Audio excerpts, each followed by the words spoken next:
దయచేయమని ప్రార్థిస్తున్నాం. 6 దినాలు ఇష్టపడి పని చేసుకోండి. 7వ దినం పునరుద్ధానపు దినం. నా సన్నిధిలో మీరు నన్ను ఆరాధించడానికి రండి సెలవిచ్చిన రీతిగా ప్రభా, నీ బిడ్డలందరూ కూడా ప్రభునైనా వారి వారి పనుల్లో, వ్యాపారాల్లో, ఉద్యోగాల్లో ప్రభునైనా 6 దినాలు వారి పనులు చేసుకొని ఉండగా 7వ దినం ప్రభు నీ సన్నిధికి వచ్చి ప్రభా నిన్ను ఆరాధించే కృప ప్రతి ఒక్కరికి దయచేయమని ప్రార్థిస్తున్నాం. ఈ సమయంలోనైనా ఇదిగో మాకు వర్తమానం అందించడానికి ప్రభా నీ సేవకులనైనా వేటపాలెం నుండి మా మధ్యకి నడిపించిన విధానం బట్టి స్తోత్రాలు.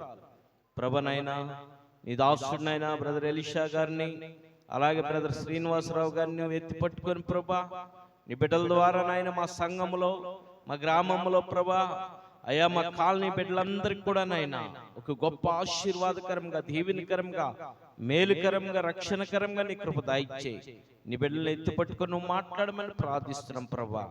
నీ బిడ్డలనై నీ సన్నిధికి వచ్చి ఉన్నారు ప్రభా. అయ్యా వచ్చిన వారిని దీవించండి, రాదాల్చిన వారిని నడిపించండి, రావాలనుకున్న వారిని కూడా తీసుకురండి ప్రభా. ప్రతి ఒక్కరిని సన్నిధికి నడిపించి నీ మాటల ద్వారా ప్రతి కుటుంబమునైనా మేలుకరంగా, దీవెనకరంగా, ఆశీర్వాదకరంగా, రక్షణకరంగా అనుగ్రహించమని సమయంలో పాటల ద్వారా నీ నామ ఘనత కొరకు మేము పాటకు నీ కృప దయచేయమని యేసు నామములో అడిగి పొంది నామ తండ్రి, ఆమేన్.